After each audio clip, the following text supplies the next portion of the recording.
Hello, everybody. How's it going? I was while I was getting the last couple of last minute things all set up here. I got a little visitor friend over here with me. He hopped right into my lap while I was doing things, and he was just like, "Why aren't you paying attention to me? This is clearly puppy time. You need to play with me." So I just, while I was getting the last couple of things set up, had you guys waiting. He just decided to sit in my lap and hang out for a little bit and be nice. And he'll probably go and do his own thing, because once I start talking, that's usually when already he's like, all right, you're talking to people that I can't see, Mr. Crazy Guy, so I'm out of here. There he goes. Off he goes. He's so funny. He's actually been really funny recently because lately, because I've been doing lots and lots of work on my computer these last few days, obviously, as you guys can tell. He'll jump into my lap and he'll start rubbing his face in my hands and licking my fingers, and he's like, "Pay attention to me! Pay attention to me! This is my time! It's my time to be played with! Why are you not paying attention to me?" Alright, so I went ahead and put on a little bit of lounge music just to keep in the background. So if it gets too loud for you guys, let me know. Whenever I do these lounge streams, I kind of just like a little bit of background noise that I'm allowed to play. It's royalty-free music, which is very nice for me personally. But let's go ahead and see who's in the chat log today. So it looks like we have Wrath of Wood. He says, "Shh, the stream is fermenting." You guys like the pickled habaneros, huh? Dragon Slayer Gaming is making a weird face. Bo Falcon says, "Hi, Hobbs and Surfer." Wrathwood says, "Puppy takes over stream tonight." That's right, guys. Bo Falcon's saying hello to DLG and Wrath. DLG is saying hello to Bo, Wrath, and me as well. Why, thank you, guys. I appreciate it. Hope you have been having a good day so far. Hiya Bo, DLG, and Habs have been Benero. Blah. My name? Me, the guy who's here in front of the camera right now? Well, I'm really glad to have you guys all in here. I knew I was going to stream today. It was actually funny because I was debating whether or not I should take today off. Because I've just been so crazy with the channel these last few days. Learning to edit, use the editor properly. I've been improving with it. My dad's been helping me out with it. And doing lots of research. I've been looking into some new equipment lately, which has also been very nice. Let me go ahead and bring that chat log back up so I can see what everybody's up to. There we go. All right, so yeah, I've just been really busy with the channel. I feel like I should probably talk about that a little bit too. Some of you guys might notice that I've been able to work on the channel every day for a little bit under a week now. So I am currently on a self-situated vacation. I'm going to go ahead and tell you guys, I left my job.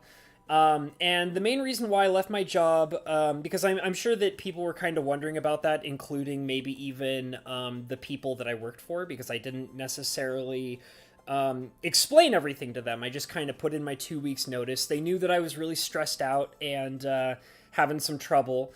And so I kind of had to make the choice to go ahead and put in a 2 weeks notice, and that was literally 2.5 weeks ago. So obviously I am currently out of a job. But you'll also notice that I'm not super concerned about it, and I'll, dive into that a little bit more. The first major thing was that the job, although I genuinely enjoyed it, I actually worked in what is probably the single most popular restaurant in town. I was very fortunate to be a part of it, and for the amount of time that I was a part of it. And like I said, it was probably considered to be one of the most popular restaurants in town, which also meant that it was very busy. And the thing is that I've worked in a few restaurants, but I have never worked in a restaurant that ran at the pace that restaurant did. And I mean, they would very frequently have days that would be very crazy busy through my eyes and my personal opinion and experiences. And they would have these very busy days that they would consider normal or average or okay. And the thing is that although I've worked in some restaurants and I have had lots of experience with that kind of stuff, my body is not capable at keeping up with that particular kind of pace. I was experiencing great physical and mental stress because of it. My body and mental and emotional state were being pushed way past their normal limits. And I was able to see that in multiple different ways. I had days where I was working 12 hours a day with no breaks, which was something that I had agreed to. They made sure that I was okay with that, and I agreed to it, you know. So I was working these crazy long 12-hour shifts. About, 2 days out of the week, I would work from basically usually 10 to 10. And, sometimes there would be days that would be, calm and not so bad, but it was very common for me to be constantly running around. And I have a collection of physical conditions that make it very tough for me to work in that state nonstop for, 12 hours at a time. And the thing is that it was wreaking havoc on my body, and I was seeing lots of signs of that. Like I said, I would get up way early in the morning and, chug my coffee as fast as I could. I wouldn't even really have time to eat breakfast.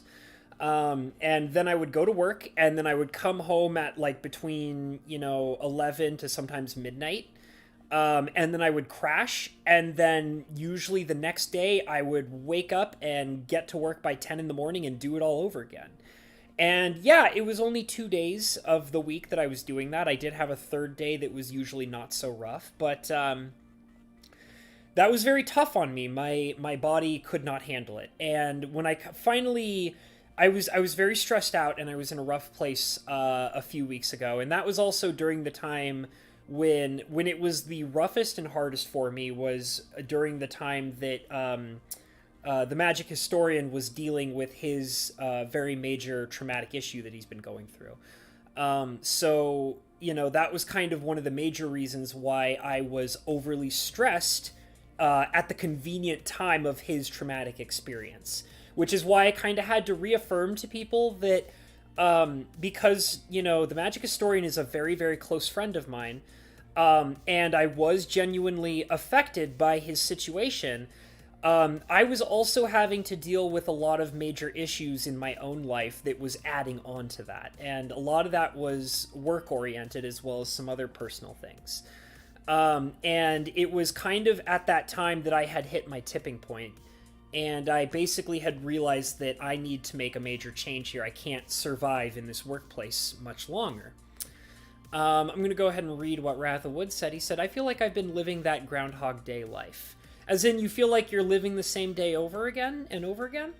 My natural reaction that I would say right away is that and this is something that a therapist of mine taught me, is sometimes when you start feeling that way, you need to kind of actively seek out differences and try different things. Like, for example, sometimes if you if you're getting that feeling where you feel like you're reliving the same day over and over again, sometimes it can be as simple as maybe when you're heading to work, take a different route to work, like a different road or a different path, or, instead of driving to work, maybe walk to work, or, have somebody kind of, drive you to work, something different. Take normal things that you have going on in your life and add your own spin on them. And you'll find that when you actively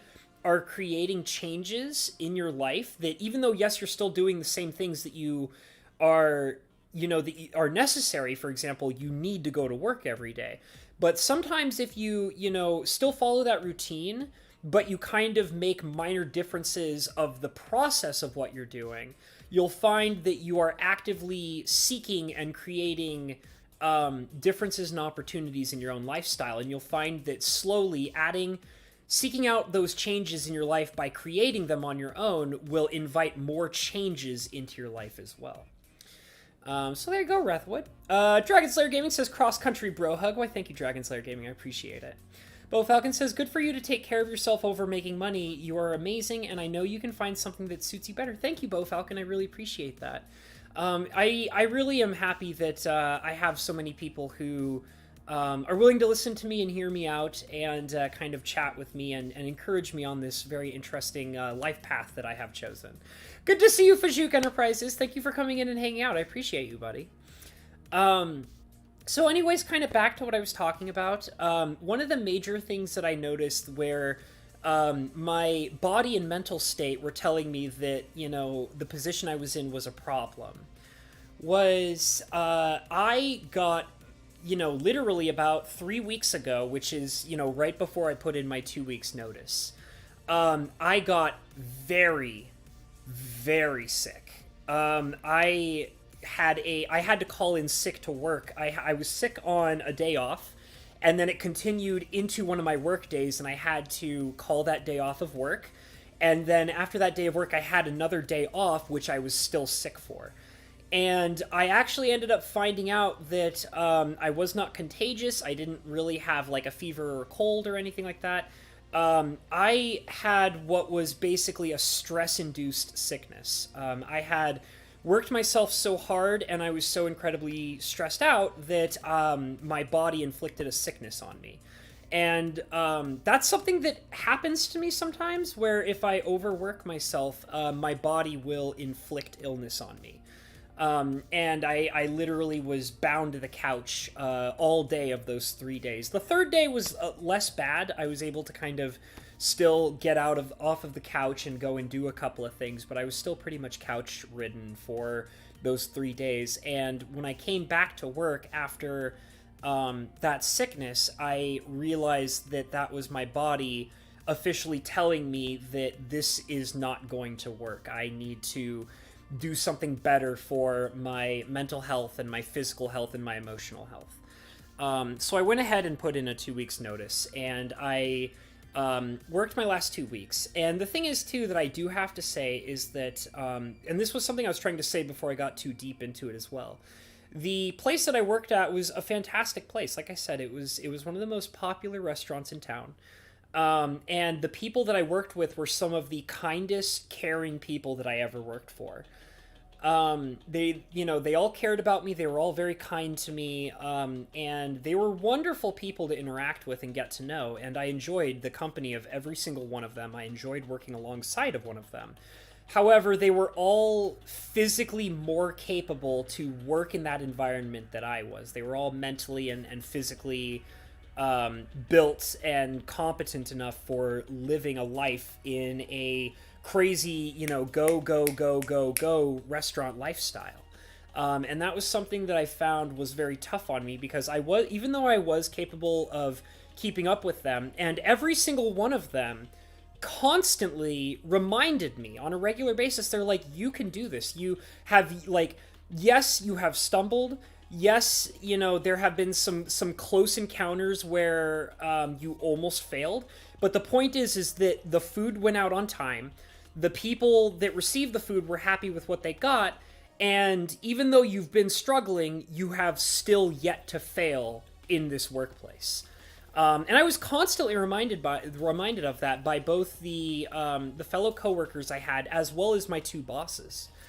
Ratherwood says, I can do that. Thanks for the advice. It's no problem, Ratherwood. I'm glad to have you in here and hanging out and listening to me. I appreciate it. Bo Falcon says, take your time and make sure you're okay first. Then you'll often find that the perfect situation to start a new chapter of your life. Absolutely, Bo Falcon. I definitely believe that. Fajuk says, at least it wasn't a stress-induced heart attack. That's true. That can be... Sometimes people can, work themselves into sicknesses like what I explained, but they just take it as though, oh, I just caught a bug and I just need to rest and get over it, or force myself even harder to work through it. And then next thing you know, that stress piles on and on until you literally work yourself to death. It's actually funny because I come from a family of very hard workers. Everybody in my family, particularly on my father's side of the family, are people that never give up and work their asses off. and usually are very successful people. I come from a long line of successful family members. However, one of the things that my father always used to tell me about when I was younger, as well as I got older, is he would regularly remind me that my grandfather on my father's side of the family, I never got to meet my grandfather on my father's side. He passed away before I was born. And the thing is that my father would always remind me about him is he said, listen, your grandfather was one of the most passionately successful, hardworking people that my father had ever known. And the problem with that is that he was incredibly good at what he did. He was very passionate about what he did. He was very successful at what he did. But he literally worked himself to death. His work literally took over his life. He had a harder and harder time as time went on to spend time with his family. And he was constantly working all the time until his work literally buried him. And it basically led him to an early death. And which was very sad. Because he sounds, honestly, from the things that my father has told me about him, he sounds like he was a very amazing man. And I legitimately wish that during my lifetime I could have met my grandfather on my father's side. But it also basically, what was interesting is that it taught my father that you need to always remember that you have to be capable of taking care of yourself and relaxing and spending time with your family. When you're sick, you need to take those days off. You need to do something that allows you to be successful, but also allows you to be able to understand that you need time to yourself. You need to be able to step outside of your work zone and be, a relaxed human being. And I took that to heart, and my dad took that to heart, and he made sure that that was something that I understood. And my father is, in my opinion, a pretty damn successful person. He's kind of in a point in his life where he doesn't really work that much anymore, which is fine. But during the time that he was working, he was an incredibly hard worker, and he was also, in my opinion, from what I've seen, very successful at what he did.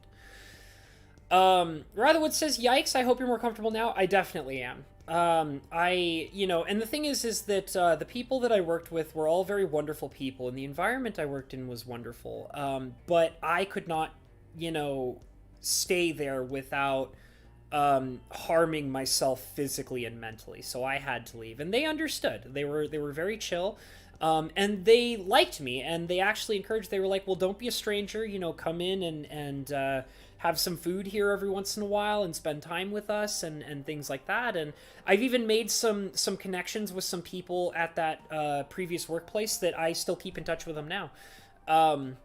So, I think that overall it was a good choice. And I'm actually in the process, something that has been encouraged to me by multiple people now based on my current condition and state in life. Like I said, I'm temporarily taking a vacation. I've set aside a little bit of money so that I can have a little bit of time to myself to kind of do what I want to do and do the things that I find important to me, which is why I'm spending so much time and effort and work on building up the channel right now. I have all the time I need. I have, some money set aside to kind of just bumble about for a little bit. If I really wanted to, I could just, stay home for a month and do nothing. But my overall goal was to basically, I don't think I'm going to be off of work for an entire month. I do plan to probably be searching for something very, very soon. But I kind of promised myself that this week specifically and possibly the next week will all be primarily dedicated to working as hard as I can on this channel and improving it and seeing where it takes me. And I mean, I know that's a very short amount of time to try and get a lot of things done. But considering that I've been working nonstop constantly every day since I left my job on the channel, I have already made a great range of improvements, and I've already seen, and I mean, mind you, it's minor progress, but nonetheless, it is progress, and I feel like that I've seen enough out of what I've done in a very short amount of time that I can be comfortable with, being in the state of mind of working on it nonstop and putting as much as I can into it. That's what I'm doing right now. The thing that I'm looking into, though, is I'm currently looking through some online jobs. I'm currently interested. I've picked up a couple that I am interested in, where all of the jobs basically can be done from working at home, and they're all online jobs. They all seem to be full-time based.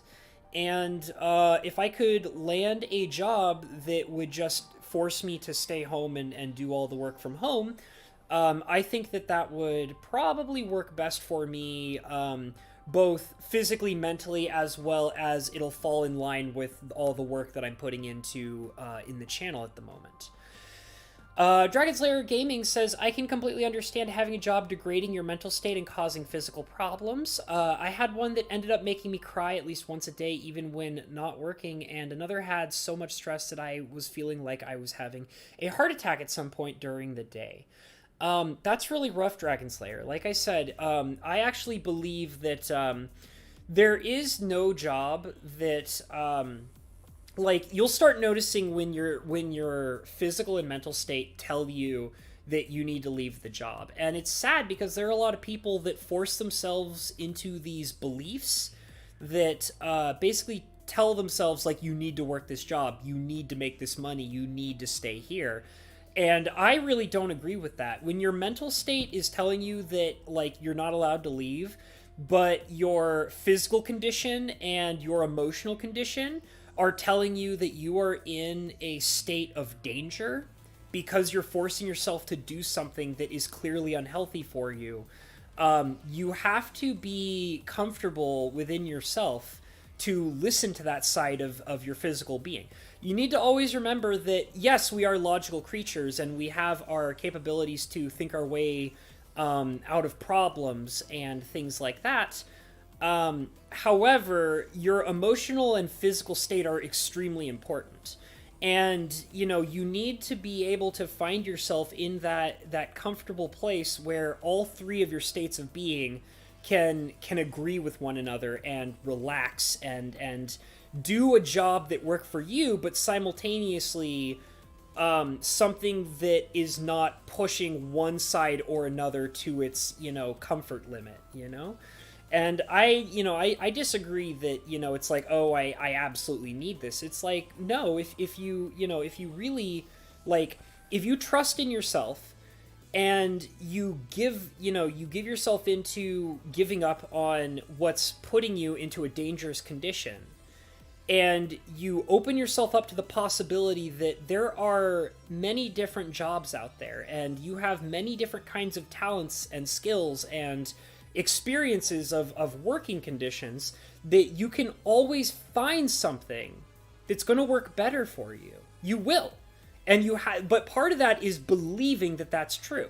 You need to be able to have faith in your skills and faith in your mentality and your intelligence to understand that, you can, as long as you're overall driven to survive and make things work, you're going to find something that's going to work for you.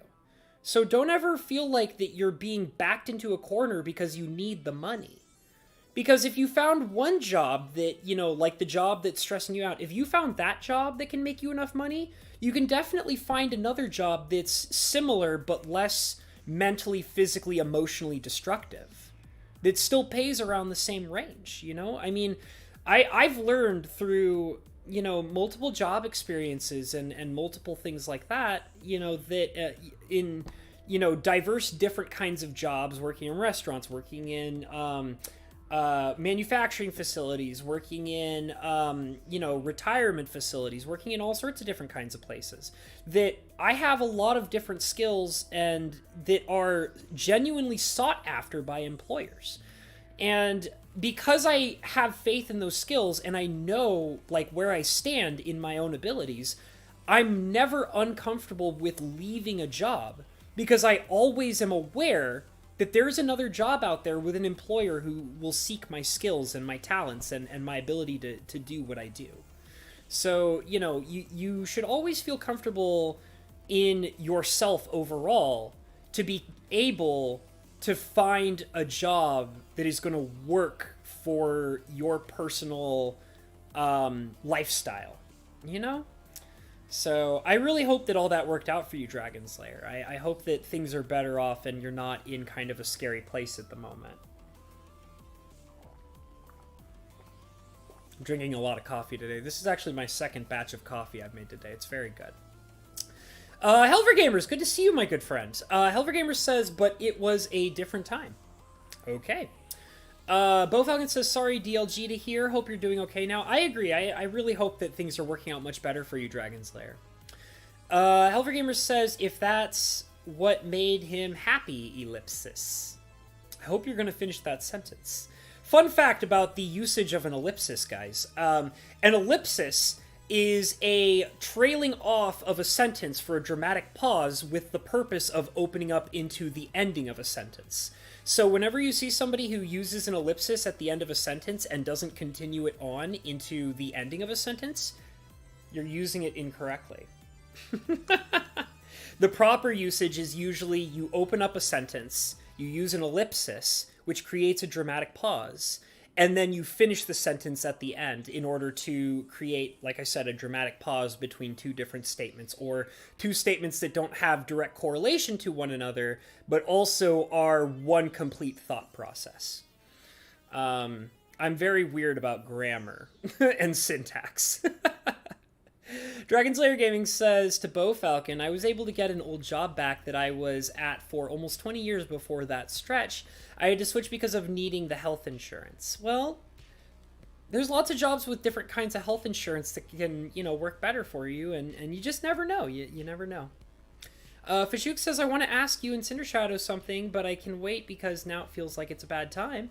Yeah, I mean, you can contact me on Discord, obviously.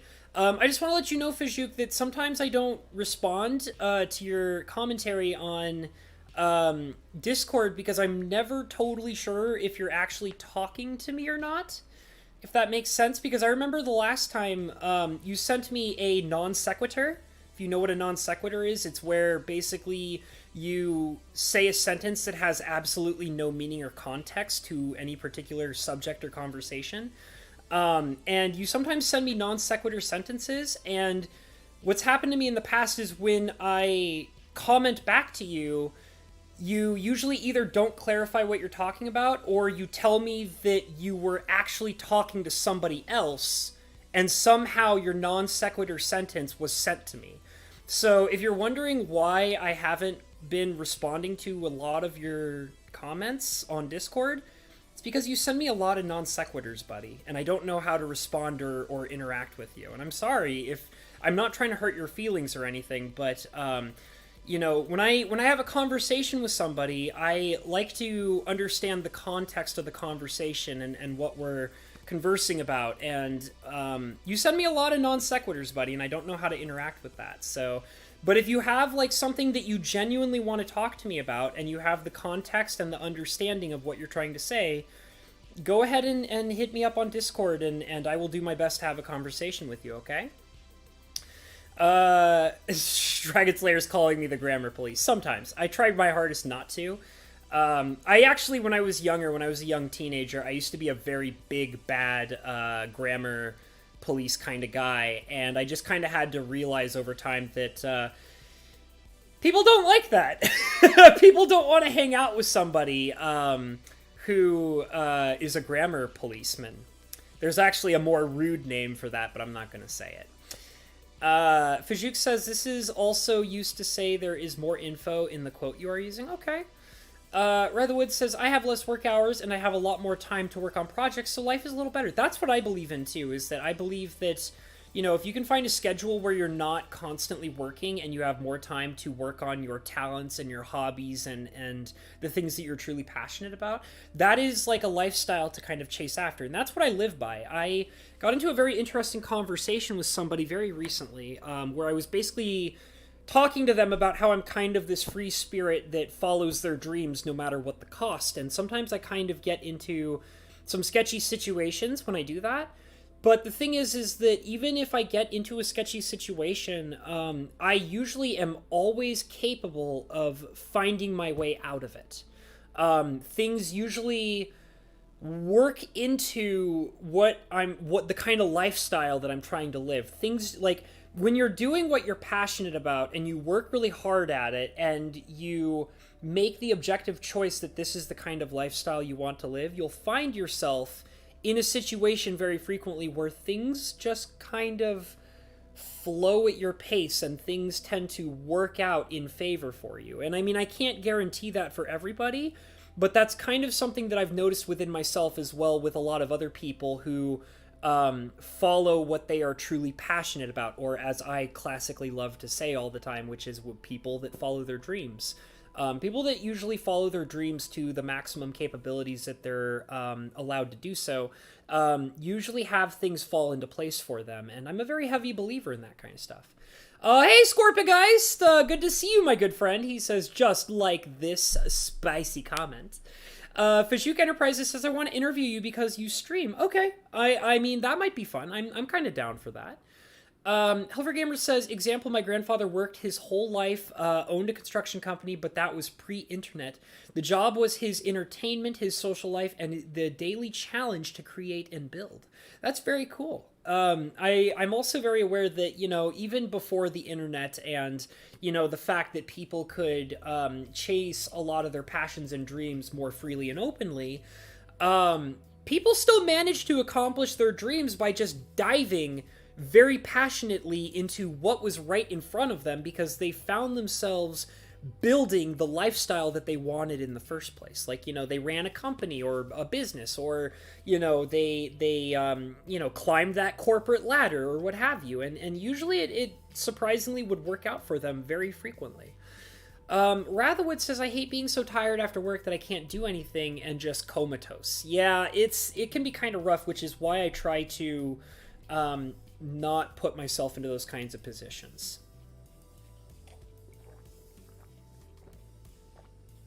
I chugged that coffee. I have just a little bit more coffee here. I'm hoping it's not going to give me too much trouble. Sometimes it gets stuck in the filter if it's too cold. I always French press my coffee. It's very good. Oh, look, it's not cold enough that it gets stuck in the filter. That's good.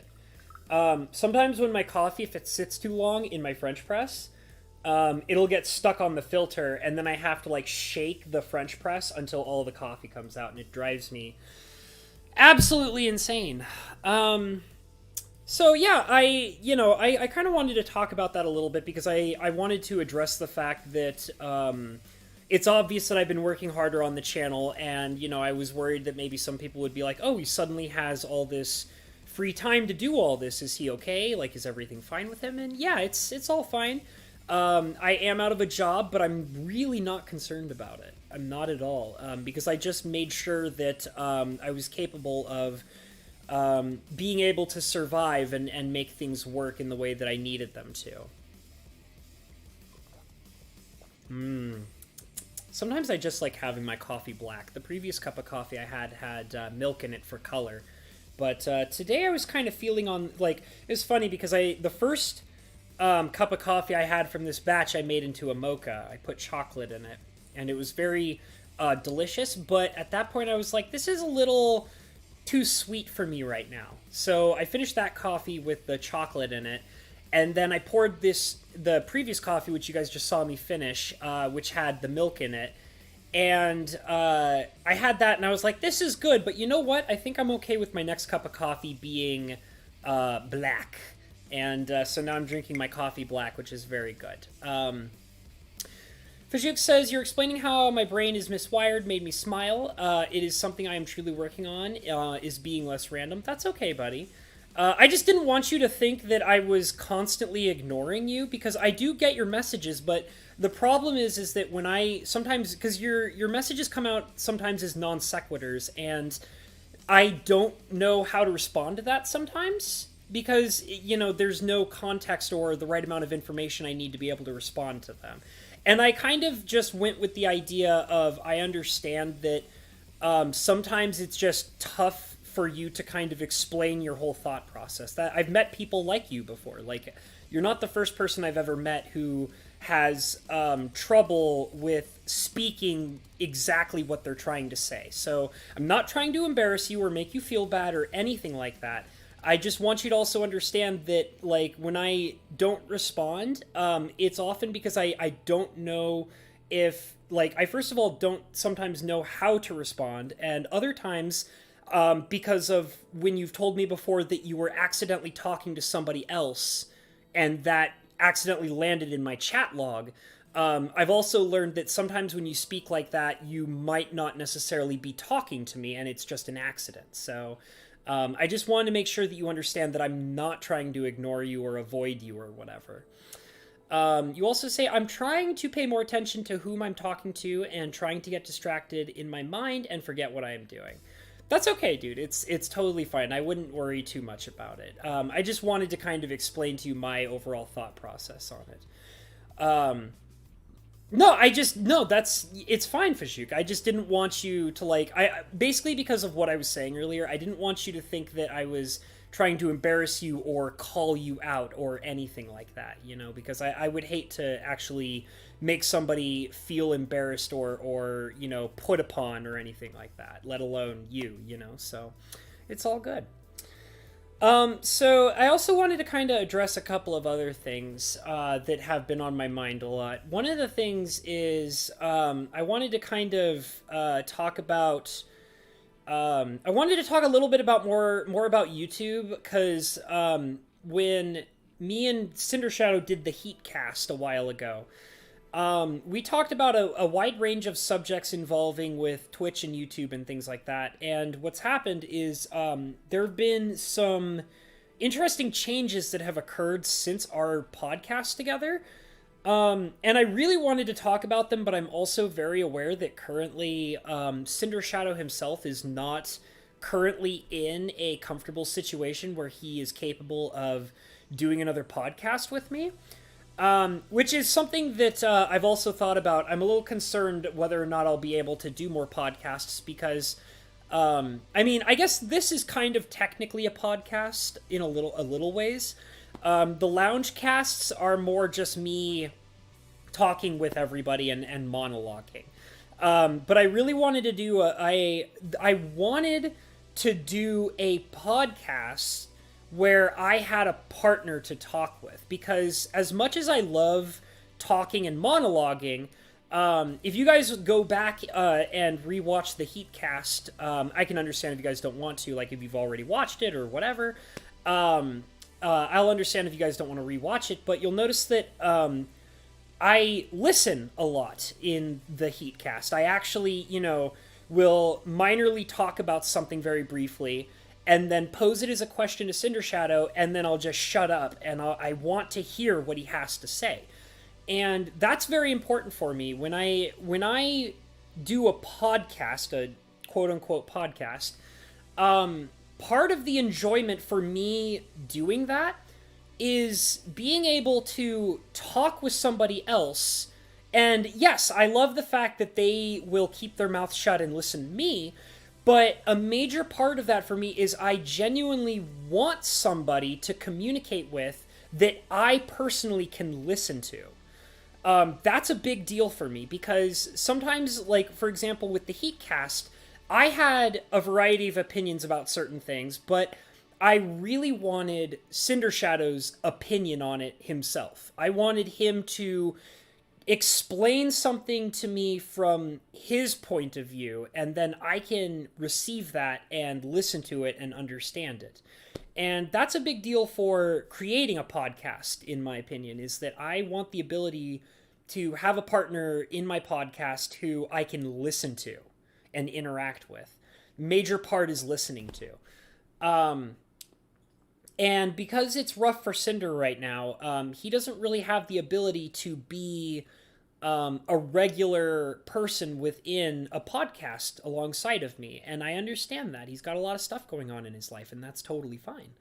But I also feel like that if I want to do a proper podcast, like I said, the lounge here with you guys, it's kind of like a podcast, I guess. Like, You're listening to me kind of talk about random things, but I like having another person, and I kind of consider the idea of having another person speaking alongside of me, as well as having somebody to listen to and bounce ideas off of, is what really makes a podcast a proper podcast. So, I wanted to talk more about the subjects that me and Cinder Shadow were talking about, which is my overall point. And like I said, I do want to do more podcasty stuff, but I probably won't have the chance to be able to do that again until I am capable of finding somebody who can, podcast alongside of me on a regular basis. So it might be quite some time before I do something again like the Heatcast. And when I invented the title of the Heatcast, the idea was that it was supposed to become this thing that me and Cinder would do together because, he's got the Phoenix, which is, a flaming hot bird, and I've got the habanero pepper, which is a flaming hot pepper. Therefore, it is the Heatcast. So it's kind of tough for me to say that I'll be able to do more of the Heatcast, because I don't know how available Cinder will be. So Helver Gamer says, FYI, the ellipsis is a series of dots that indicates an intentional omission of a word, sentence, or whole section from a text without altering its original meaning. Yeah, well, it's just that it's not... So an ellipsis is not designed with the intention that you're supposed to end a sentence on it. An ellipsis is for the purpose of, creating, like you said, an omission for the purpose of, a dramatic pause or what have you. But the intention is that you're still trying to end the sentence. Because, it's not a sentence if it doesn't end.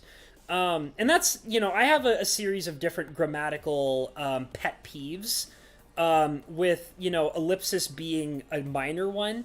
Usually, because I see people every single day of my life use an ellipsis incorrectly. It's just natural. But, you all are in my territory. You're in the lounge right now. This is my house, guys. And if I'm going to want to tell you that you're using an ellipsis incorrectly, I will be damned surprised if I don't point it out to one of you guys. Now, am I mad about it? No, because I have to deal with it every single day of my life. Am I going to make sure that you know that you're using it incorrectly? Yeah, I'm going to make sure you know that you're using it incorrectly, because this is my house. Ratherwood says, I just sat back and listened mostly on that Heatcast. It was a little different feels. Well, I'm glad that you kind of enjoyed it, Ratherwood. That was what I was intending. It was supposed to be a podcast, and I don't know about you guys, and how everybody else received it. I absolutely enjoyed it. The thing is that, I feel like I'm very good friends with Cinder Shadow. I genuinely enjoy his company. I love talking with him. Me and Cinder Shadow, we actually talk outside of streams and content all the time. Me and him, every once in a while, we get on Discord calls all the time and just chat with each other and have a good time. Sometimes what will happen is I'll let him know that I'm struggling with OBS. And he'll be like, hey, dude, get on a Discord call with me and I'll help you through the OBS. And in the process of him helping me with OBS... we just talk about random things, and we have a good time. We enjoy each other's company. Cinder Shadow is one of my, I would say that out of all the content creators that I hang out with, Cinder Shadow and the Magic Historian are my two favorite content creators to just shoot the shit with. I love talking with them. Both of them fascinate me. They're very interesting people. I love picking their brains. And I love listening to them because they both have very interesting and unique perspectives on life. And any chance that I get where I can just sit down and listen to what they have to say about themselves or what's going on with their lives is, it's genuinely fascinating to me, and I love hearing what they have to say. I don't need, just because I do these, these videos and streams and lounge casts and podcasts and stuff like that, where I'm just yapping away, that's, I love being able to do that, but I personally love listening to people. I love spending my time just sitting down and letting somebody kind of talk to me about a range of interesting subjects. Now, I will admit that it's very common that sometimes I end up having to listen to somebody that's very dull.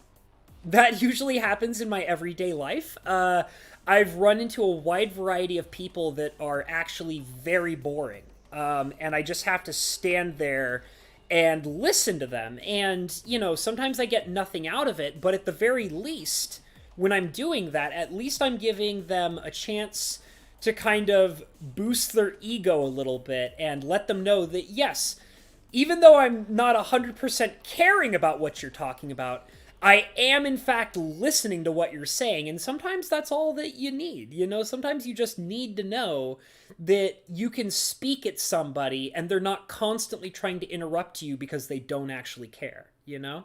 So, but I listen a lot, and I spend a lot of time listening to people on a regular basis, and, you know, and it usually ranges between there's some people that are extremely boring and I don't care, and then there's, you know, a collection of people that I genuinely just want to sit down and listen to what they have to say because they are legitimately fascinating people that have a lot of very intelligent things to say. Like I said, Cinder Shadow and the Magic Historian are, in my opinion, very intelligent people that have a lot of very interesting things to say, and I love just being able to sit down and hear them out. And maybe if I'm lucky, I might even have the chance to really learn something from those people, and I enjoy that.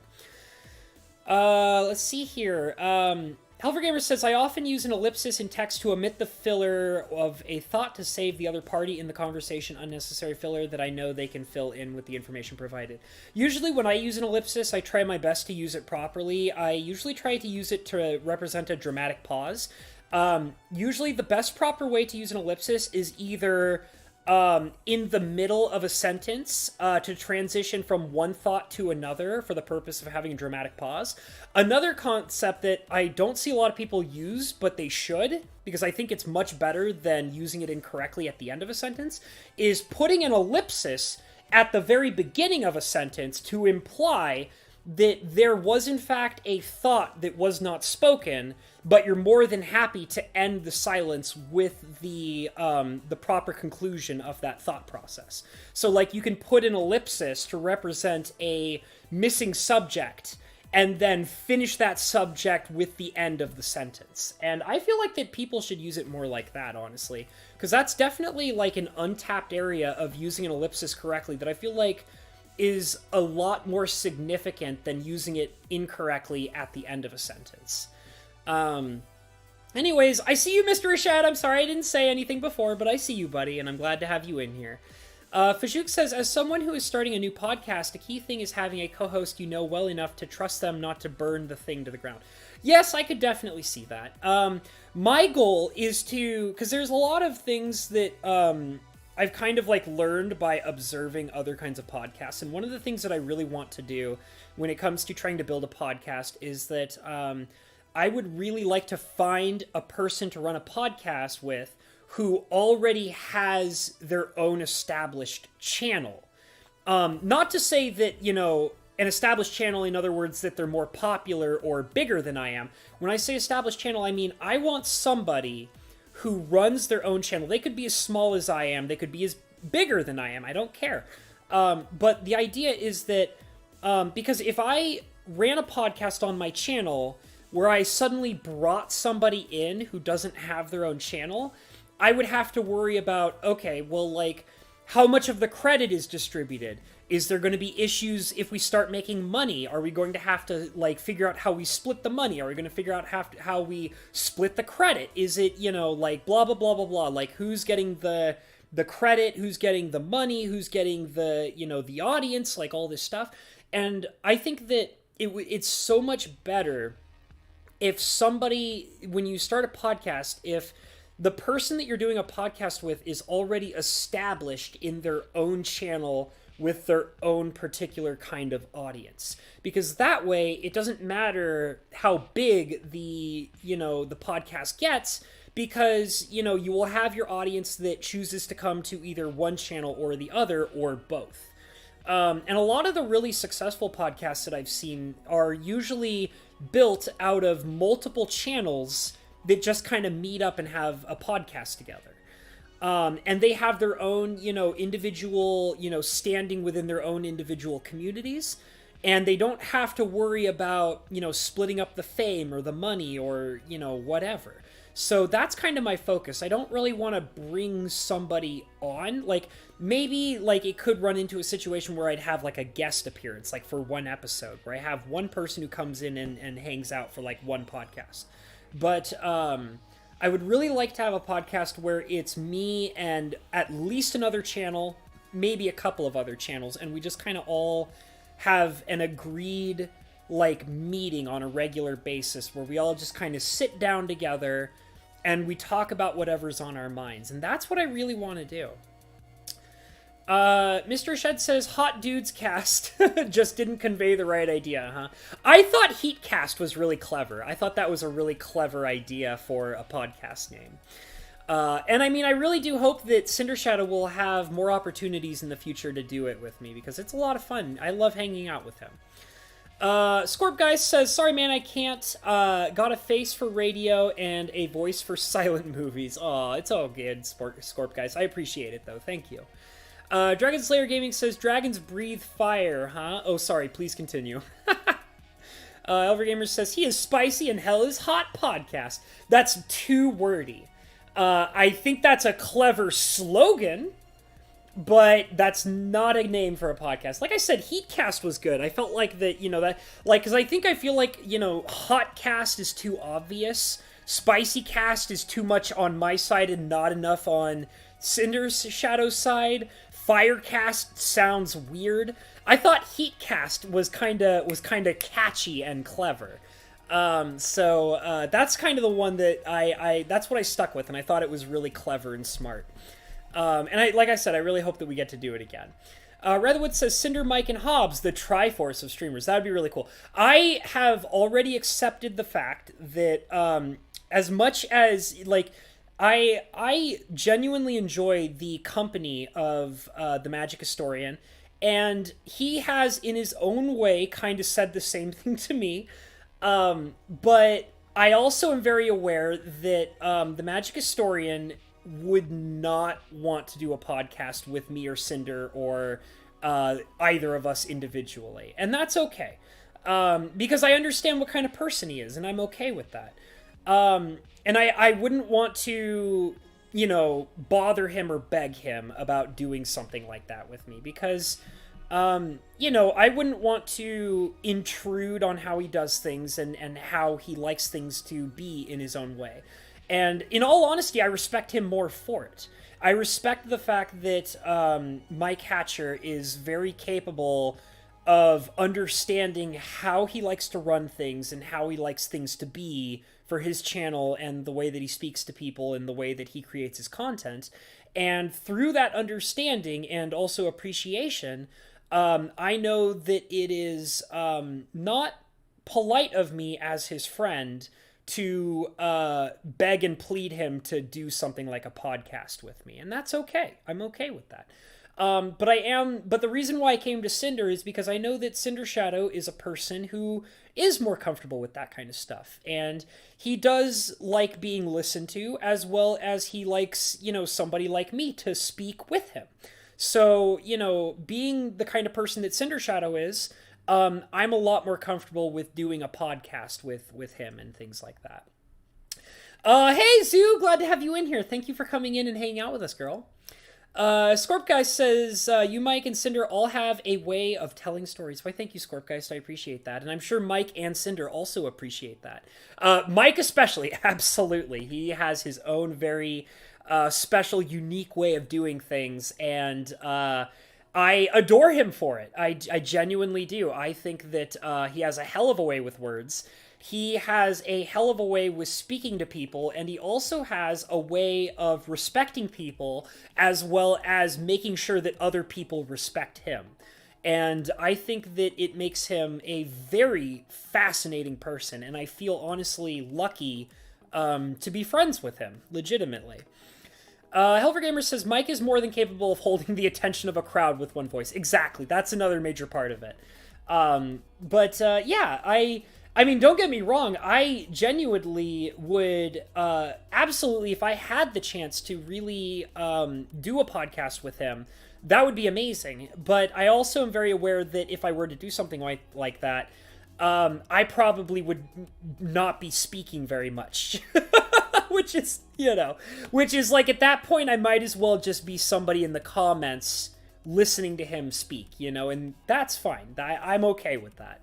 And I'm okay with, not having him on a podcast because that is something that is the way that he likes to do things. And I can respect that. There's nothing wrong with that in the slightest. Sometimes I think black coffee tastes better when it's room temperature or cold. I don't know. I'm very weird when it comes to coffee. It's like I can enjoy coffee it's probably because I'm addicted to coffee. I can enjoy coffee whether it's hot, whether it's room temperature, or whether it's ice cold. I don't really care. I'm very addicted to coffee. It's a problem. God, it's funny because I've talked so much about so many things, and yet I never even got into the topics that I even intended to talk about in the Loungecast today. Zeus says iced coffee for the win. Absolutely. I love iced coffee. In fact, actually, I don't have any ice cubes in my freezer right now, but that would actually be pretty good right now with this lukewarm coffee. Is a few ice cubes in there. So yeah, I talked so much about the podcast, but I didn't actually talk about the reason why I talked about the podcast, which is the subject material, which was about YouTube and Twitch, and I did kind of want to talk about that a little bit. I brought to the attention to Cinder Shadow the most recent video that the Spiffing Brit did. He ended up making a part 2 to his commentary about the broken community post section, which I found very fascinating. His part 2 was actually talking very interestingly about how his efforts were successful. And it's funny because, one of the things that me and Cinder Shadow were talking about how we were convinced that it didn't actually work. But I think that the fact, the more that I watched his video and kind of thought about it, and then thought about the opinions that me and Cinder Shadow had in the Heatcast about it, kind of confirmed to me that I think the Spiffing Brit was right, is that it was something that was really broken. And even though that me and Cinder Shadow were kind of convinced that maybe it wasn't actually broken, or maybe it was already been taken care of or fixed or something like that, the thing is that was fascinating was by the time that me and Cinder Shadow had spoken about it, there was so much damage that had been done to the whole community post situation that we weren't capable of understanding the overall impact that it had made. So for anybody who doesn't know what was going on, the whole situation with the community post section was that at first it wasn't being utilized very much, and it had this really interesting interaction with the overall YouTube algorithm where what was basically going on is people, there was basically not very many people utilizing the community posts, and because of that, what you had is the majority of YouTubers were not utilizing community posts. It was just kind of a dead thing. However, there was a very small amount of people who were content creators who were actually utilizing the community posts to a degree that affected the overall content algorithm so heavily in one direction for them specifically that it had massively affected how their channels operated for positive growth. And it was just absolutely fascinating that that these channels had supposedly grown gigantic because of this major flaw in the community post section. But by the time that the Spiffing Brit had broken the news to everybody, it basically all like, there were, once that news had been broken out to everybody and made public, there were so many content creators who immediately jumped on the community post bandwagon, that it had basically exploded. Like, what was originally maybe a few hundred to a few thousand people who were using community posts, it was now possibly in the millions of content creators using community posts.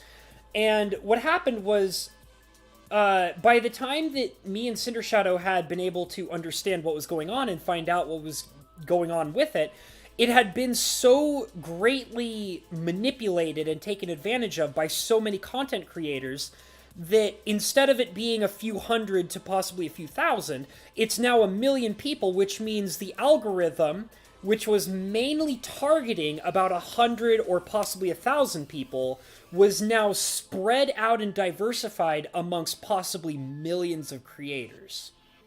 That means that if you think about it, like, because one of the things that Cinder Shadow was making commentary about that that didn't really affect me properly at the time when we were talking about it, was he was saying that by the time that he had jumped on the bandwagon for abusing community posts, he didn't get anything out of it. He didn't see any major growth to his channel. He didn't see any major interactions happening with the community posts that he was posting. And I had a few set of theories about it, which was one of the main things was that he wasn't utilizing it enough. Now, so in my opinion, and I hope that maybe Cinder Shadow is either watching this now silently or he is at least maybe watching this in the future. Cinder Shadow, if you're listening, I think that if you literally made at least one community post every single day and you dedicated to posting a community post every single day, don't stop. Keep posting every single day. I think that you'll find that even though the traffic won't be heavy and instantaneous, I think you actually might see a steady growth and gain from the algorithm. Now, it's not going to be steep and crazy and nuts like what it was before all the news was broken about it, but I do believe that you're going to probably see at least a teensy bit of growth to it. I really do think that. But the major thing is that it's based on the idea of, and this is how kind of the Spiffing Brit explained it and why I was able to understand it better. When you have, like, imagine, like, YouTube is, like, like, obviously, you know, the content platform, but imagine, instead of it being multiple hundreds of millions of people, imagine it being only a few hundred or a few thousand. Well, when you're somebody who is posting content on a regular basis, you know, to a few hundred or a few thousand, those people are going to see what you're posting, like, all the time. They're going to get recommended it all the time because you're one of the few people on there distributing that information to a small amount of people.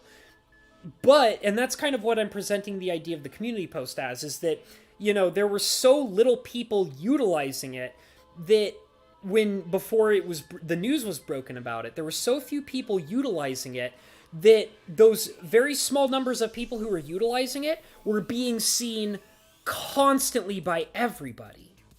So, but once the, you know, the cat's out of the bag, the rabbit's pulled from the hat and everybody knows about it, like, you suddenly have, you know, millions of content creators jumping onto it, and they're all utilizing it, which means they all get to have an even distribution among them. So instead of having that distribution occur across hundreds of people, or, you know, a few thousand of people, you're now having it distributed across millions of people. And that's a larger number of community posts to not only content creators, but also to, you know, the millions of people or whatever. So I think that why Cinder Shadow has not seen growth in his channel from it is because by the time that he had jumped on the bandwagon for it, it had been so widely dispersed across so many different content creators because everybody was jumping onto it, that it has now effectively been evenly distributed across millions of people. So therefore, it's, you know, not leaning in favor to a few people, it's now leaning in favor to the majority of people. I'm going to catch up on the chat a little bit. Fajouk says, I saw something the other day, which is how I try and live. You cannot demand anyone's attention or response. You have no idea what is going on in their life. Yeah, it's true. I could see that. Scorp Guy says to Fajouk, even if you are, it is very good and insightful advice. There you go. Hey, Roxas, good to see you, buddy. Glad to have you in here. Scorpageist says, I wonder if it comes down to if your timing was good when the post stuff exploded. Yeah, that's true. I think that the secret to it had to do with the fact that there were people who stumbled upon it by accident before it was revealed to every content creator. And it's the people who stumbled onto it by accident and were capable of manipulating it to their own gain. And I really do think that it wasn't malicious. Like, I don't think there was some kind of malicious intention behind it or anything like that. I think that it was just, what happened was you had a few content creators who, like, because I was talking about my own opinion, which is I was envious that I never got to have access to it. Because when it was first introduced to YouTube, I wanted to be a part of the community posts. I thought it was cool. Because, you know, like I've mentioned before, YouTube is my Facebook.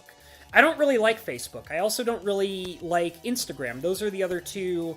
Like, you can find me on Instagram, you can find me on Facebook, but I don't really like using them. I don't like them. It's just, it's not a social media that I enjoy, but YouTube is my main source of social media, and I like the overall idea of, like, hey, we built a section in YouTube where you can just kind of write a quick blurb, and that quick blurb will be sent out to so-and-so amount of people that may or may not be involved with your channel. And I was like, that's really cool. Like, I would, because, you know, like, with the frequency of my creation of content before, which was, that, you know, I would post, like, maybe 2 or 3 streams a week, and then I would have to work every other day, I thought it was really cool to be able to, you know, stream or create content every 2 or 3 days, and then, you know, on my days where I'm working, and I don't get to stream or make content, I could just write a little blurb, like, hey guys, I'm at work, or, the food that I just made at work is really delicious, or, hey guys, like, I'm planning to, like, do something tomorrow, check me out tomorrow when I'll be streaming. Like, that was really cool to me, and I really wanted to be a part of that, but it kind of sucks because I'm not at 1,000 subscribers, so I don't have access to the community posts, which is why I'm envious of it. So I thought from the very beginning it was a really cool feature, and I was kind of really surprised that there weren't a lot of content creators when it was first introduced that were utilizing it very quickly or right away. But I think what happened was we had a select number of content creators who had that same view that I did, which is, this is a cool feature.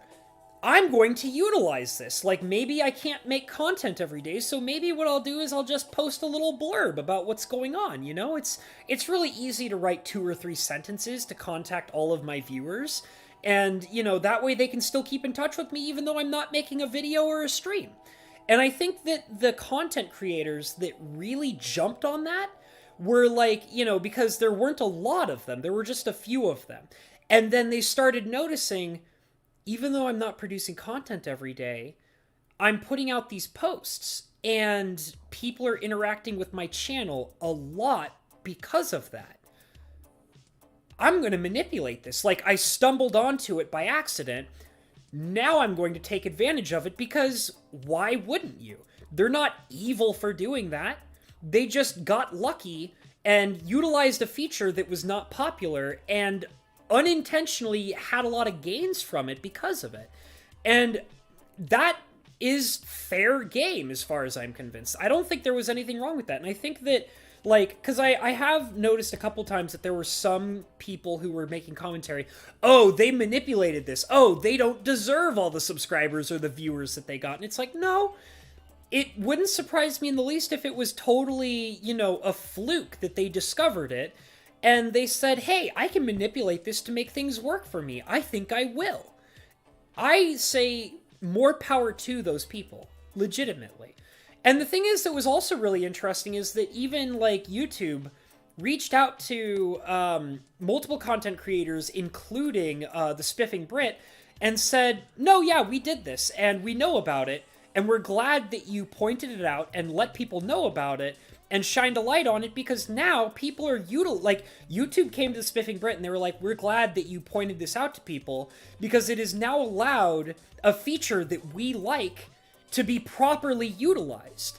And I think that part of that too was that they recognized that the only reason why those content creators that were able to manipulate it originally got so huge and polarizing from it was because the numbers of people that were using it were very small. And therefore they had a larger reach because there were so few of those people using it. But now that everybody's on board for it and they understand how it functions, it's being properly distributed across all those content creators. And therefore, the game is now fair for everybody. Or at least the game is now fair for everybody who chooses to utilize it. So I say bravo. Like, honestly, like, I say bravo to YouTube. I say bravo to the Spiffing Brit. I say bravo to the content creators who managed to jump on it before it got crazy. And I say bravo to the content creators who jumped on board when the news was broken to them. Bravo to everybody on it, legitimately. I think it's awesome. And I actually really do look forward to having the opportunity to be able to utilize it in the future when I become large enough to do so. I'm going to catch up just a little bit more. Let's see. Scorpgeist says, being on Ground Zero might give the best and most profitable results. Yeah, that's what I think as well, Scorpgeist. Helfergamer says, community posts are already spammed to me ever since this blew up. I'm receiving too much post garbage. Yes, I have actually had to basically cut down on some of the community posts. I believe that they have the same interactions as videos that get recommended into your feed, where I believe you can click the 3 dots and then tell them to not recommend you that channel or that post or whatever, or, you know, have whatever it may be. So it's nice those... I actually had to do that. I had to clean up my feed this morning. I had been given access to some channels that I'm not interested in, and I actually had to, for a few videos and channels that popped into my feed, I had to tell them, please don't send me notifications from this channel or these videos or anything like them anymore, please. I really appreciate it. And I want to say this, okay? Hear me out on this, guys. Utilize those features, okay? Seriously. Utilize the feature that YouTube gives you that says you can click on the 3 dots and remove videos and channels from being recommended to you. Please utilize those. I really think that that's an important tool that YouTube has given us that not enough people utilize. I think it's very important. I think it's not only important for YouTube and the algorithm, but I think it's also important for people to understand that you don't have to, like, have things that you hate in your feed constantly. That's really important. Scorpiogeist says, yeah, I agree to Hell for Gamers. Rarely has a post on that portion been of use to me. It's hit or miss for me, I'll be honest. Usually, there are some posts that I'm genuinely interested in, mostly from channels that I'm already subscribed or interested in on my own. And other times, it's just spam, and I either, like, if it's spam from a channel that I like, I'll ignore it. But if it's spam from a channel that I don't care about, or I don't subscribe to, or I want nothing to do with, I'll purposely go into the feed and tell them to not send me posts from that channel anymore. Excuse me. Dragon Slayer Gaming says, when you have one crazed madman jumping up and down screaming, you notice it. When all the crazed madmen are jumping up and down screaming, you can't pick one out of the crowd. Exactly. At that point, it's just an anime convention. Fajouk says goodbye, and so does Mr. Roxas. I'm glad that I had Fajouk and Roxas to come in and hang out with me. I hope you guys have a great night, and I can understand if you guys are already gone, so thank you for being here. Sam Dunn, I don't know if I said hello to you, but thank you for being here. Glad to see you. Sam Dunn says, I like the increased posts. They're a lot of fun. Well, there you go, see? And that's the thing, is because it's the the constant reminder that it's, different strokes for different folks. There are some people who really appreciate the community posts, and there are some people who want nothing to do with them. And I think though that it's the fact that we have a diversity of different kinds of people who are interested versus people who couldn't give, less than a crap about it, is why it's so important that we have that feature. It's important that we, are able, because like the community posts, and I talked with in the Heat cast with Cinder Shadow about this. When you're working on YouTube and you're creating content on YouTube, there is a variety of different audiences, okay? And I kind of explained this, like, you have your audiences that, like I described it based on timing when I was talking with Cinder Shadow about it. You have the people who want to, like you guys who come in here and you guys want to listen to me talk for like an hour or two, right? We have, the people who want to listen and interact for like 2 hours, maybe an hour. And then you have an audience that, wants to listen or watch or interact for 20 minutes, 15 minutes, or 10 minutes, those shorter amounts of time. And then you have the people that, don't have the time to give up. Like, they don't have the 10 or 15 or 20 minutes, let alone the hour or 2 hours. But they do have time to read something in 5 seconds. And so, like, they have their favorite kind of content creator, or they have their favorite kind of influencer. Like, maybe it's a social media influencer who also happens to have a YouTube channel. And they like the idea of being able to go onto their favorite YouTube creator, or their favorite streamer, or their favorite quote-unquote influencer, and read something in 5 seconds, because they have the ability to give up 5 seconds of their life to listen and interact with that person. So those are 3 completely different kinds of audiences, and they all need outlets to interact with those people in order to get the right kind of algorithm for the people that they're interacting with. So, you have your streams and content, sure, which are, reaching either the 2 hour to 1 hour audience, or you have the stream, well, not likely to be streams, but you have the content that is for 10 or 15 minutes, and that reaches another individual type of audience. And then you have your community posts, which is interacting with the audience that doesn't have the time.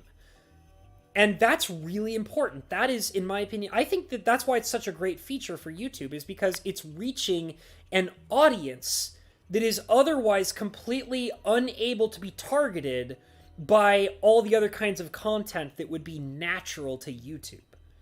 And that's fascinating to me. And I think it's like I said, it's still relatively underappreciated, but I think now, with how blown up that the whole community post situation has gotten, it has created a new way for many different kinds of content creators to interact with that audience that is otherwise previously untargetable. Zeus says, I've considered streaming, but I've never have enough to say to keep it engaging. At best, I could do ASMR. Well, it's one of those things that I would say, like, you can't know until you try it, And the thing is that creating content and streaming is not for everybody, but I think that it is something that everybody who is even minorly interested in should give a chance, okay? And, because, for example, like, Zoo, I actually used to be in the same boat as you. I was once a person who... and it's funny because I had to kind of think about this a while ago. In fact, actually, I was thinking about it the last few days or so. I was, and I didn't realize it until I really heavily thought about it, I was unintentionally groomed for doing content, in a sense. So one of the things that and like I said, I kind of had to, like, think about my past and all the things that have influenced my life to be sitting in front of a camera right now. When I was a kid, I was obsessed with movie making. Obsessed with it. In fact, actually, I can see right in my vision, right across from me, one of the books that heavily influenced my intrigue in movie making. I believe it's called. Let me see if I can grab it real quick. It's like right in front of me. Give me a second here. Give me a second.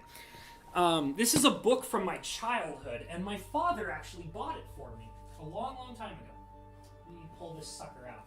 It's been a long time since I've read it. I read it when I was a kid, and I was very fascinated about it. Hold on, I knocked a bunch of other books off. I don't know if you guys know this. I read a lot. I've been reading since I was a kid, but I got more and more into it the older I got. But this right here is a book that my father bought for me when I was a kid. This is called Shot by Shot, Film Directing, Visualizing from Concept to Screen. And it's literally just an introductory manual about learning how to become a director and learning how to create movies and understand scene creation, script writing, things like that. My father bought this for me because he knew I basically, at a very young age, I want to say I was probably around the age of maybe 10 or 12 years old or something. And I told him that I was very interested in movie making. I thought it was very cool. I thought it was very fascinating. And so he bought me a huge collection of different things. He bought me this book, which was my introduction into movie making. And he also bought me a camcorder a long time ago. He bought me, at the time, mind you, this was like maybe in the late 90s, possibly early 2000s. And he bought me a camcorder and tape cassettes to be able to record my own movies, which I did do with my friends. So basically, right away from a very young age, I was genuinely fascinated with movie making and content creation and things like that. That was a major part of my life, and I wanted to do that at a very young age. And then, to get even further into that, when I was in high school, I was very deeply involved in... I was a drama kid. I was, part of the drama club. I was in an acting class. I was in a reader's theater class. I was, one of the groups of kids in high school that I used to hang out with all the time was the drama kids. So, acting and movie making and things like that were part of my life since I was very young. And it was really funny because for a long period of time, I'd actually forgotten about that. I'd forgotten that was such a major part of my life at a very young age. And it was really funny because when I was in high school, right before I graduated, well, actually, not before I graduated, it was right during the end of one of my drama classes during either my sophomore or junior year. I found out that because she came to me and she told me herself, I had my drama teacher, which I had straight A's in drama. I was very good at it. My drama teacher told me that she was grooming me to be an actor, and she was actually planning to put in recommendations for me to go to college and be an actor and go to acting school and things like that. That could have legitimately been something big in my life at that time, but I'm also kind of glad that I didn't go that direction, because if I had gone that direction, I don't think I would be here in front of you guys doing what I'm doing now. And the major thing that I was going to say when I said zoo, I was kind of in the same position you were. Over time, when I had left that mentality and kind of environment, I kind of forgot about that aspect of myself. I forgot that I was very interested in content creation and movie directing and script writing and things like that. That was something that I had forgotten over time. And, basically what ended up happening was, and this is why, I'm telling you now, Zoo, is I had contacted, this is when I was first getting to really know the Magic Historian. Like, I would say that I was at this particular time in my life, I was friendly with the Magic Historian, but I don't know if we are on the level of friendship that we are now. But I had told the Magic Historian, I was like, hey, I think that I want to try to make content on YouTube. I think I want to try and do it. And at this point, when I had told him this, this was back when the Magic Historian had a thing called the 6 Color of Magic clips. And when the Magic Historian was doing the 6 Color of Magic clips, what he was doing was he was having people send him short video clips of themselves saying, "We are the 6 Color of Magic." And what had happened is I had sent him 3 different clips of me doing that. And they were really fun. And even though I was very nervous because it had been such a long time since I had done anything on camera or acted in front of people or anything like that, I was very nervous, when I did those clips. But also, when I had done those clips, I had realized that it was like it was like as if I was reunited with a part of me that I had lost years and years ago. It was like, coming back together with myself. Like, reuniting with what I truly was. And I started recognizing after I did those 3 clips for the Magic Historian, and I told him, listen, dude, I did those 3 clips for you, and I think I want to start making content on YouTube. And he, earnestly and honestly came to me and he was like, well, listen, dude, the secret is do it. Just do it. Like, you might be nervous, you might not be sure what you're getting into, and you might not even necessarily succeed right away, but you should do it and get the experience and see what it's like and see how you feel about it and how it sits with you once you do it. And that will determine whether or not it's something that you want to make a part of your lifestyle and whether or not you think you can dedicate yourself to it. And I'll be honest, and you guys can even watch it if you want to. The very first stream I did on YouTube, which is I streamed myself painting on YouTube. And I remember because I spent $20 on a shitty camera. It was such a piece of shit web camera. It was like a fucking potato. And I painted in front of everybody. And oh my God, was I so nervous. I was shaking through the whole entire stream. And I had people come in and spend time with me. It was really cool. In fact, I remember because originally I was trying to be quiet about it. And I mean, I still have that kind of aspect about me where I'm a little bit more formal and forward about it, where I try to make sure that people know that I'm streaming or making content. But when I did that first stream, I didn't want to tell anybody about it. I was so nervous. But what happened was the Magic Historian, Mike Hatcher, he found out that I was doing a stream. And he basically shouted me out on his Discord and demanded that everybody go into my very first ever painting stream. And I remember getting a whole bunch of people, and I felt so nervous and ridiculous about it. It was so funny. And like I said, it's still on my channel. You guys could go and watch it if you wanted to. I think it's the second piece of content that I have posted on my channel, because the first content is a video from a long time ago. But like I said, I was nervous and I wasn't sure what it was going to be like, and I had no idea.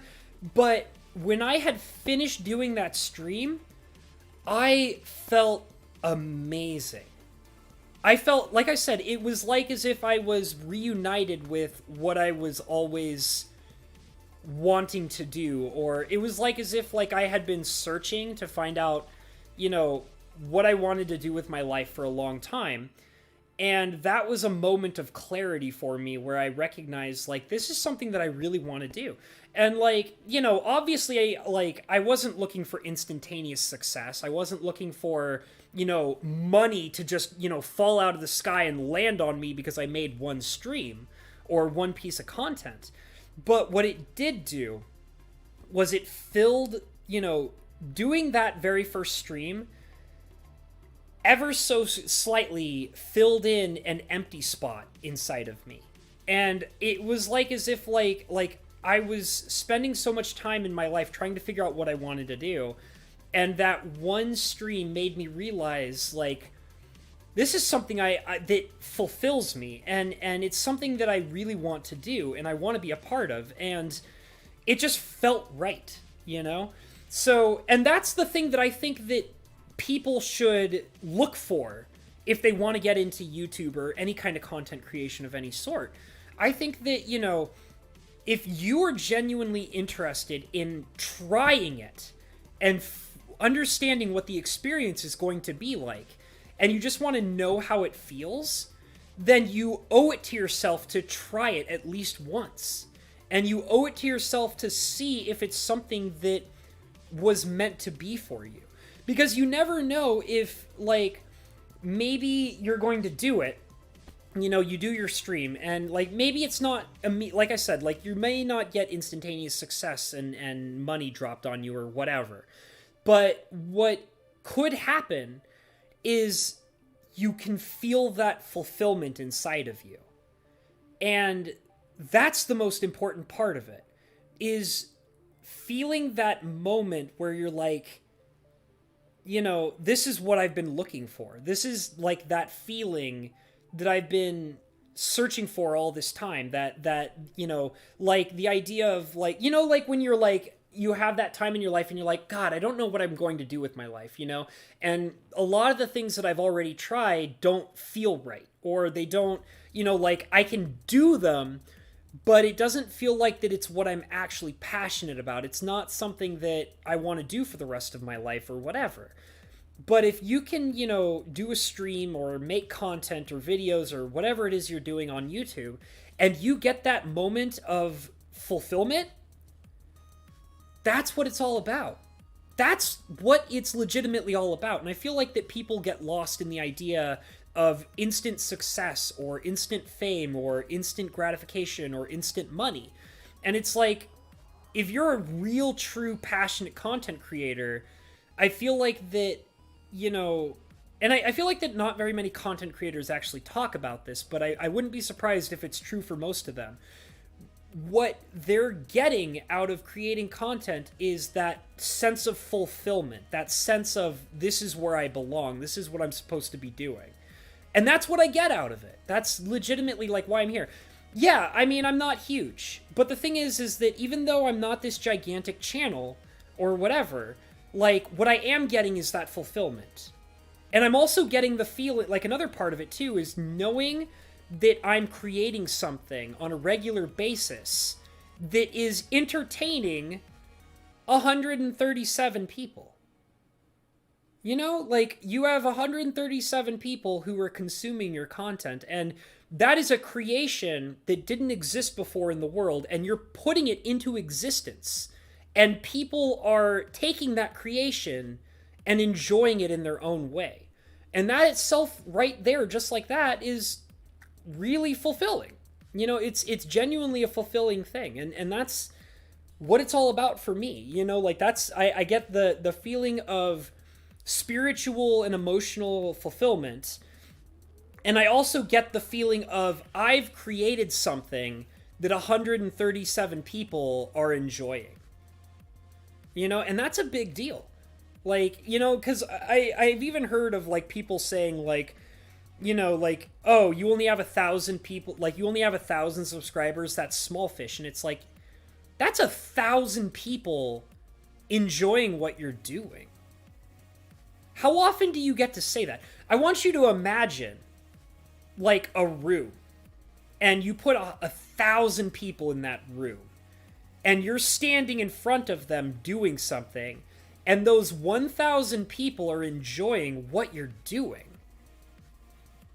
Like, how does that not blow your mind? Like, oh, you only have 1,000 subscribers? Pfft, whatever. And it's like, bro, like, yeah, like, I mean, if you have a large content creator who's saying that kind of thing, where it's like, I have 100,000 subscribers, so whatever. And it's like, yeah, whatever, you're just being a jerk. But, like, when you have a random person out on the streets who's, like, working a 9-to-5 job, who's not a big deal, and they tell you that it's not impressive that you have, like, 1,000 people watching you or whatever, you're like, you know what?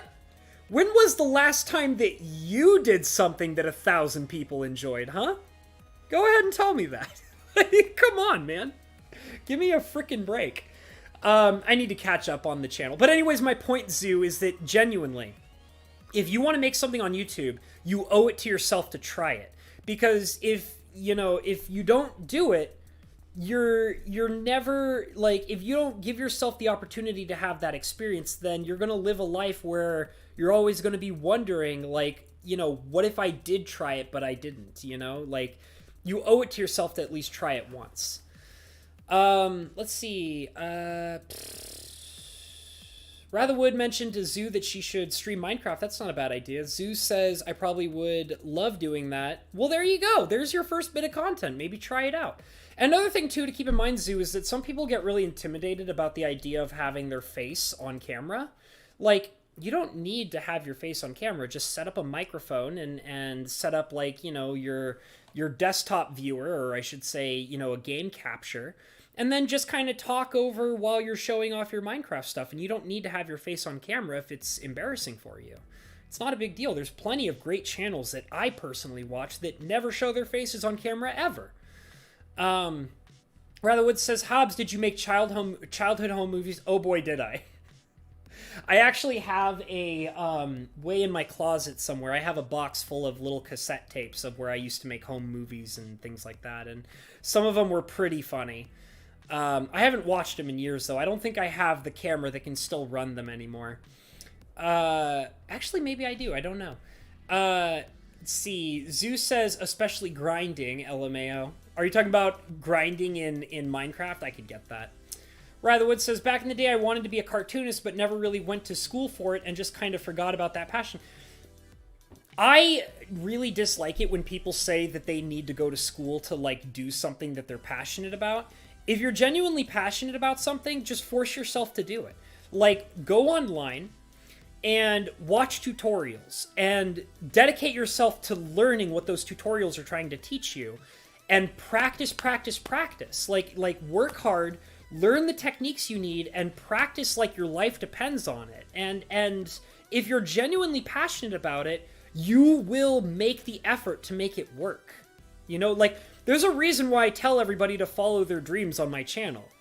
Like, you have the capability to make your dreams into reality. Like, if you're passionate about being a cartoonist, if you're passionate about being a content creator, if you're passionate about being, like, a chef, like anything, like, make that into a reality for yourself, because all you have to do is put your mind and your body to it, and you can bring it into reality, and you can live that dream lifestyle. But you have to be willing to actually set your mind to it and work hard on it. That's what it's all about.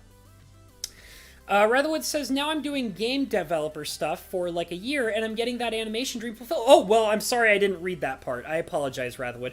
That is awesome. So in other words, not only do you get to be a game developer, which is a very fascinating lifestyle and job, but you ended up being able to become a cartoonist anyways, because you are animating and creating things for video games. So there you go, buddy. That's very awesome, and I'm very proud to hear that that's what you're up to.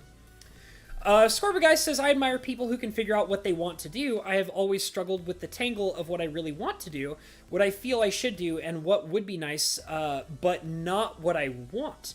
Well, that's the thing is, like I said, like, when you're genuinely passionate about something, like, nobody else is going to bring that into reality for you. The only person who can accomplish your dreams is yourself. The only person who can make your dreams into a reality that you can live is you. And you have to be willing to put in the work for it. You have to be willing to, sit down. And, like, that's the thing is, because it's like, like, I understand that you have to work your job, you have to make your money, you have to survive, but it's up to you to be able to set aside the time to do what you're passionate about, you know? And I mean, it may sound kind of rough to, like, this may sound kind of harsh, but this is genuinely what I believe is that, you know, if you think that it's too hard to set aside the time for that, then, you know, then it sounds like you're not really all that passionate about it, you know? So, like, if you really want something like that, it's only up to you to be able to bring it into reality for you. Like, you have to set aside that time. You have to put in that work, you know? Like I said, like, you know, I'm purposely kind of on my own little vacation right now, and I'm using that time to create content because I really want to dedicate more time and more work to this channel, because that's something that I want to bring more into a reality for me. I want to make this channel into something that I can love and adore, that also other people can love and adore and enjoy in their own way. And, like, yeah, I'm working really hard on it, and I spend a lot of time on it, but I feel great doing it, and, like, you know, like, it's a lot of work and a lot of learning, and I have to step out of my comfort zone a lot, but I feel great doing it because this is what I want to do, you know? Cinder Shadow, hello. I was talking about you, my good friend. I'm really glad to see you in here. I was talking about you a lot just a little bit before. I'm sorry I didn't say hi to you until just now, but glad to have you in here. But yeah, I was talking about you a lot, and all in good ways, I promise. Zoo says, I'm studying to be a teacher. I actually find it so fulfilling. Well, then there you go, Zoo. You know? And maybe, here's another thought process for you. Maybe what you want to do is not only become a teacher, but become a teacher who also teaches subjects as content and posts it on YouTube. You know? Maybe that would be a lot more fulfilling for you. Maybe taking the subjects that you find interesting, that you love to teach people, and then turning that into content where you can reach a wider audience of people online and teaching those subjects to all sorts of different people. And trust me, you would probably be very surprised to find that, you know, there are lots of very successful channels and all they do is teach people things. I am constantly using YouTube to teach me how to use OBS software. I'm using YouTube to teach me how to use Shotcut. I'm using YouTube to teach me how to use Streamlabs. I'm using, you know, I'm doing all sorts of things where YouTube is constantly teaching me something. So, and there's lots of very large channels that are very successful that are more than happy to teach things to people. So maybe that's something you want to get into, is having a channel that teaches people things. Rytherwood says, I streamed random games and never had anyone show up. Maybe max like 4 people. It was okay, fun. Not really what I want to do right now. Well, there you go. There you go. I mean, the point is that you tried it. You didn't like the outcome. It didn't feel right for you, but you did try it, and that was important. Cinder Shadow says, consume.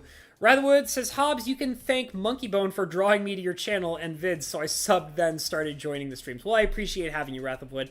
You have been a die-hard, like, you know, subscriber on my channel, and I greatly appreciate that. It's very wonderful to have you in here. And you're almost in, like, I mean, there's only been a couple of streams where I haven't seen you, buddy.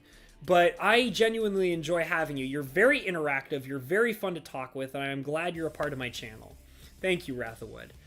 Mr. Shed says, should I set the music I made on my channel to public? If you want to. You never know, buddy. That could be fun. Is it music that you created? Because that might be a good way to bring people into the kind of music that you create. You know, you never know. Ratherwood says, hell yeah, why not? I agree. Mr. Fajouk, welcome back, buddy. I thought you were gone. He's talking to Cinder Shadow and says, I would like to interview you regarding streaming. Well, there you go. Cinder Shadow says, okay, Cinder Shadow also says, I'm trying Hobbo, quit talking about how I am faking it, lol, I was AFK and came back to you talking about needing to do more. It's all good, homie, it's all good. Listen, Cinder, I promise that I do nothing but respect you. I think you're a great creator, and you're also a very good friend of mine, and I enjoy having the chance to talk with you on a regular basis. I really appreciate you being my friend. Dragon Slayer Gaming says, nothing but good stuff at Cinder Shadow. Very good. Cinder is saying to Zoo, we are just your subjects. Guess we better bow down now. Very funny. Let's see. Ratherwood says Sensei Zoo. There you go. Cinder Shadows says VSCD is another video editing that is free, well worth looking at. I will look into that, buddy. I primarily use, my thing is I use Streamlabs for streaming. I use Classic OBS Studio for recording, and then I use Shotcut for editing. And Shotcut has been very user-friendly, and there's actually a lot of tutorials on Shotcut, which I'm very grateful for. I've been having a great time using it. Fajouk says, on my channel, Conversations with Fajouk has turned it into me interviewing people, so why not extend those streams to streamers like Cinder? There you go. I saw the friend post in Discord, says Cinder, created music, yes, always set to public. Well, there you go.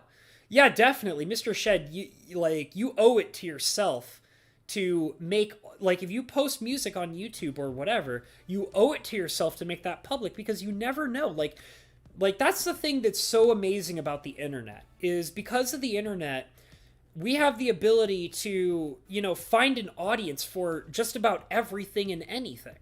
So there's bound to be somebody who's interested in your music, Mr. Shed, like, for sure. You should definitely look into that. Mr. Shed said, yep, I made the music. It's self-indulgent noise, utterly without streaming, but I love creating it. I doubt that it's noise, Mr. Shed. And the thing is like, I listen to some very weird music that the people are not really big fans of. So, there's bound to be an audience for your music, buddy. You should definitely look a little deeper into it. Zoo says to Cinder Shadow, I don't think I'm worthy to be bowed down to. Well, you never know, Zoo. You never know. You might want to wait until you get a good boyfriend for that. Fajouk says, how I typically do the interviews is recording a Discord call and editing it so I don't sound so dumb. Cinder Shadow says, Shotcut is amazing for a freeware. I definitely agree. It's been a very good learning experience for me, and I did the only 2 videos that I've really created on Shotcut, and I've learned a lot between both videos from utilizing Shotcut with it. So I've been having a great time using it, absolutely. I will say this, though, guys. I think it's been about 2 hours. Oh, Zoo does have a boyfriend. Well, then there you go. You don't have to worry about people bowing down because you already have somebody to bow down to you. Let me kind of take a look at the time here so I can get a good idea on how long we've been going for. Yeah, it's been about an hour and 52 minutes. So I think that I'll probably have to call it here, guys. I definitely had a good time. We definitely, it's been a while since I did a lounge stream, and I was very into wanting to do this today. It was a little bit more relaxing for me, and I really enjoyed it. And I mean, I know that I've been doing a lot of Minecraft and Pokemon and stuff like that, but the thing is that my overall ability to create content is kind of based on what I want to do, basically, because I mean, I might think about, trying to target a bit more if I become big enough to do so. If I reach 1,000 subscribers, which I will, it's just going to take some time, but I'm not too concerned about that. But once I'm large enough, I'll definitely kind of be a little more concerned about, targeting audiences and making things that are a little more compatible with the people that I'm interacting with. But until I get to that point, I'm just going to keep creating what I'm enjoying. So today was a day for me to sit back, relax. This is like me chilling with the audience, hanging out. And this was really a good time. It's been a while since I've done the lounge, and hope you guys like the new thumbnail. I thought that the new thumbnail is a little nicer to look at and a little bit less crowded than the previous thumbnail that I used to have. So I hope you guys kind of like that. But anyways, yeah, I am going to have to call it, guys. I had a great time. I'm going to say all the normal stuff that I always like to do, which is like, comment, subscribe, hit that notification bell, so you guys can be aware of all the wonderful things that I do, whether it's streaming or video creation or whatever other nonsense I'm doing. Check in the description below for all of my wonderful links. There's a Streamlabs PayPal link. There's a regular PayPal link. There is also a Patreon situation, which I totally have memorized, and I'm not grabbing my phone to make sure that I can always remember all the wonderful people that I have on my Patreon. That's totally not something that I'm doing right now, and you would never catch me ever forgetting all of my wonderful Patreon members, because those wonderful Patreon members are ya boy Lettuce, Bo Falcon, Mr. Fajouk, James P, and the beautiful Miss Rebecca. And I appreciate all of my wonderful Patreons. In fact, I appreciate all of my subscribers, because there's 137 of you. Is it 137? Maybe it's 134. I might be misquoting. Anyways, I respect and love every single one of my subscribers. I especially love and respect all of my wonderful Patreon members. I also have a P.O. Box in the description below. If you want to send me fan mail of any kind, I greatly appreciate it, no matter what it is. I think I'm going to say the very last thing, which seems to be a major important topic in today's stream, which is, guys, follow your dreams, okay? You can achieve your dreams. You just have to focus and you have to work hard on them, and don't ever give up on them, okay? So follow your dreams. Have a great night. I will see you guys all within the next stream, and I have no idea when that will be. Hopefully relatively soon, okay, guys? I'll see y'all later. Have a good night. Hey, did my thing show yet? What are you talking about, Cinder? Hold on. What thing? Oh, are you talking about the thing that you mailed me? I have not received anything. In fact, actually, I'm just going to quickly say this. Cinder, I went into the post office last week, and they told me that I have not received any mail or any packages. So maybe I was planning on going into town maybe tomorrow. So if I go into town tomorrow, I will see if I have received any mail or packages. Okay, buddy? You have a great night, guys. I love all of you. Have a great night. Follow your dreams. All the good stuff. Thank you for being here. Good night, everybody. Good night. Have a great